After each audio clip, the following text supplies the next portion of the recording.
हम वैसे नहीं लड़ सकते, ये बात मैं आपको हकीकत बता रहा हूं दोस्तों। अगर वसाइल की बात हो ना, हम भारत से लड़ नहीं सकते। 500 अरब डॉलर की इकॉनमी है वो, हमारे अकाउंट में 2.5 अरब डॉलर पड़ा हुआ है इस वक्त। हम एक हफ्ता नहीं लड़ सकते। हमने दे दिया, हमें तो कच्चा खा जाएगा। हमसे कई गुना बड़ा मुल्क है भाई, 1.5 अरब की आबादी है, दुनिया की सबसे बड़ी फौज है उसके पास तादाद के लिहाज से। डिफेंस बजट उनका 75 अरब डॉलर है, हमारे कुल असासे 2.5 अरब डॉलर के हैं। वो खा जाएगा। ये स्लेव आर्मी किसको बोल रहे हैं? गुलाम फौज किसको बोल रहे हैं?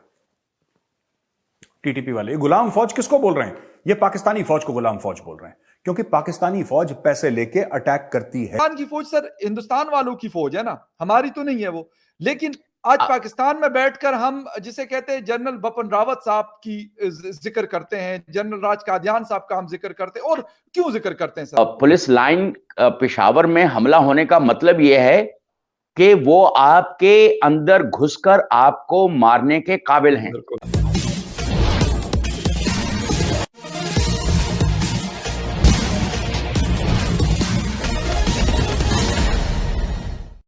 जैसे जैसे पाकिस्तान के अंदरूनी हालात ख़राब होते जा रहे हैं, पाकिस्तान आर्थिक रूप से कमज़ोर होते जा रहा है, पाकिस्तान को अब यह डर सताने लगा है कि पाकिस्तान को भारतीय सेना तो 7 दिनों में ही निगल जाएगी।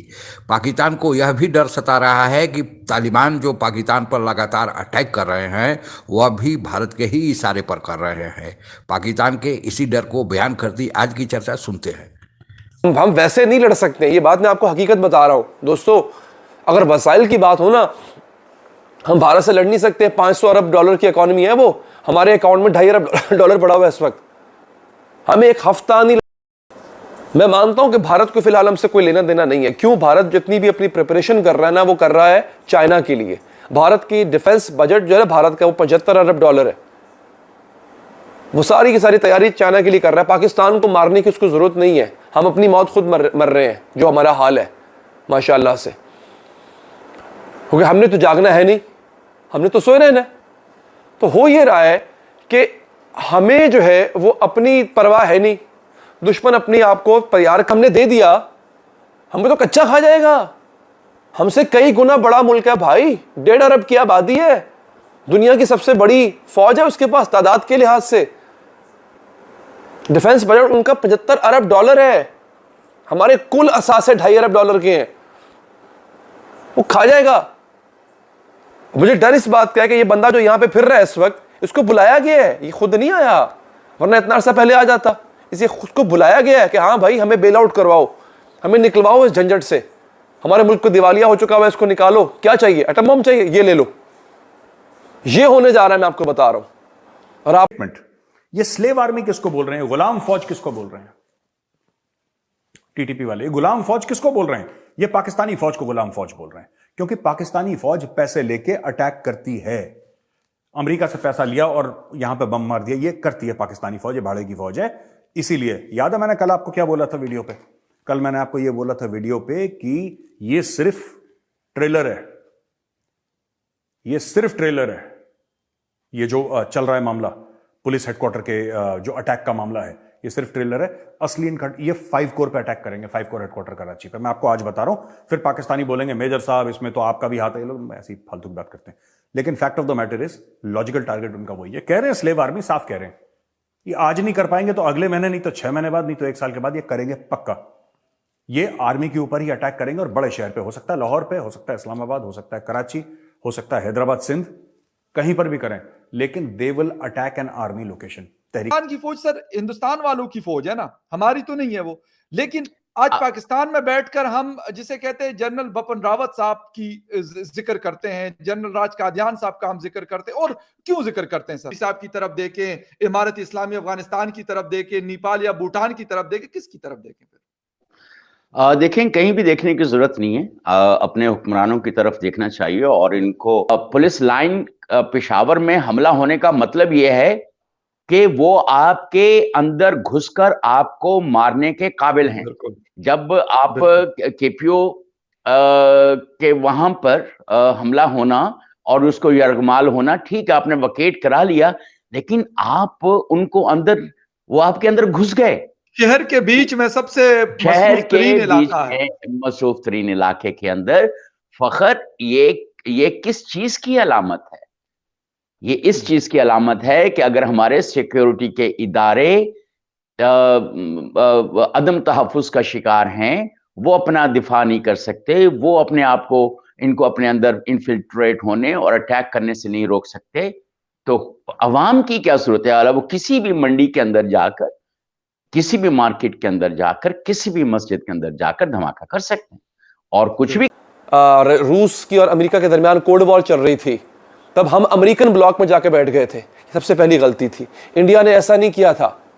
इंडिया ने खुद को न्यूट्रल रखा था। उसने अमेरिका से भी ताल्लुकात रखे, उसने रूस से भी ताल्लुकात रखे। आज देखे कहां से कहां पहुंच गया वो नॉन अलाइंड मूवमेंट का हिस्सा रहा।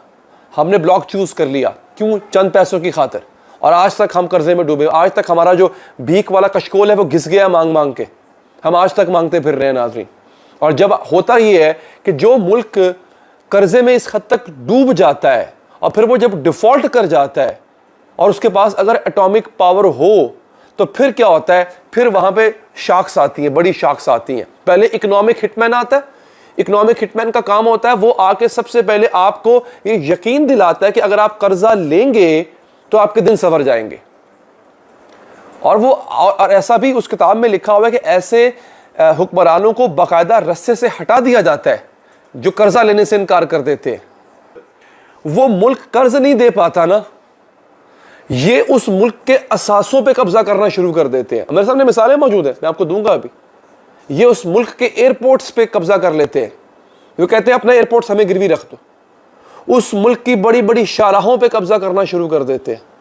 उस मुल्क के बड़े बड़े जो यूं कह लें कि कॉम्प्लेक्स होते हैं जिसमें बड़ी बड़ी इंडस्ट्रीज शामिल होती हैं, उन पे कब्जा करना शुरू कर देते हैं।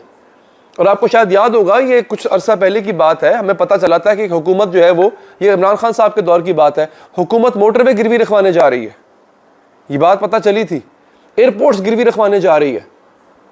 और उसके बाद आखिर में अगर किसी मुल्क के पास एटमी सलाहियत हो या वो एटमी सलाहियत अचीव करने जा रहा हो नाजरीन, तो फिर उसकी एटमी सलाहियत को काबू में किया जाए। देखिए, एक तो आसिम मुनीर साहब अच्छा नहीं लगता, आप बड़े सीनियर ऑफिसर हैं, मैं आपको ये तो नहीं बोलूंगा आप झूठ बोलते हैं, लेकिन सर झूठ मत बोलिए,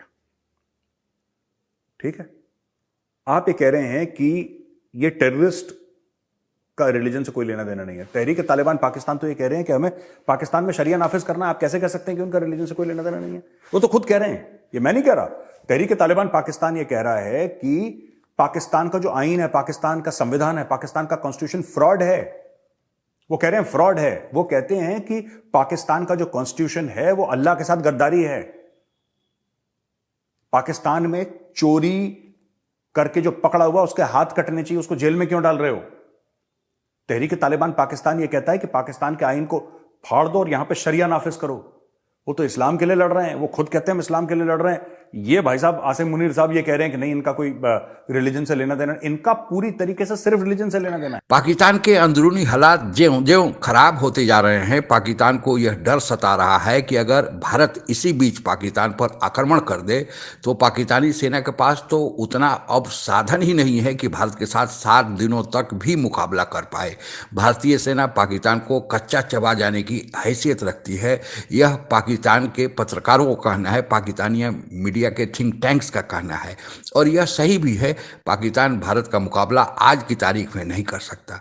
पाकिस्तान कर्ज के लिए दर दर भटक रहा है। पाकिस्तान के जो मित्र देश हैं, यहाँ की चीन और जो दूसरे सऊदी अरबिया इत्यादि देश हैं, वे भी पाकिस्तान से अब नज़रें चुरा रहे हैं, क्योंकि कर्ज देने की भी एक सीमा होती है। पाकिस्तान जब तक अपने आप को नहीं सुधारेगा तब तक पाकिस्तान अब विखंडित होकर ही बचेगा, क्योंकि तहरीक तालिबान पाकिस्तान टीटीपी ने जो पाकिस्तान के अंदरूनी हालात को इतना बिगाड़ दिया है और पाकिस्तान बेसहाय हो गया है कि वह जहां चाहते हैं वहां घुसकर आक्रमण करते हैं और पाकिस्तानी सेना, पाकिस्तानी पुलिस बल कुछ नहीं कर पा रही है।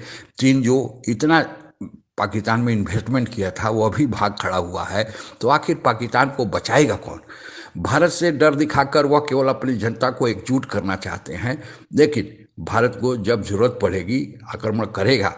इसके लिए पीओके और गिलगित बल्टिस्तान जो भारत का हिस्सा है पाकिस्तान के पास, वह तो लेगा ही, लेकिन कब करेगा यह तो भारतीय सरकार डिसाइड करेगी। लेकिन अगर हमारे दुश्मन पाकिस्तान के मन में डर पैदा हो गया है तो हमारे लिए यही मनोवैज्ञानिक जीत है। चीन को भी, जो हमारा दूसरा दुश्मन है, उसको भी समझ में आ गया है कि उसने पाकिस्तान पर जो भारत के खिलाफ पाकिस्तान को खड़ा करने के लिए जो उसने दाव खेला था, वह दाव भी फेल हो गया है। आज के लिए बस इतना ही। जय हिंद। आप अगर हमसे जुड़ा रहना चाहते हैं तो कृपया मेरे चैनल को सब्सक्राइब करें तथा बेल आइकन भी दबा दें ताकि नई वीडियो की जानकारी तुरंत आप तक पहुंच जाए। धन्यवाद। जय हिंद।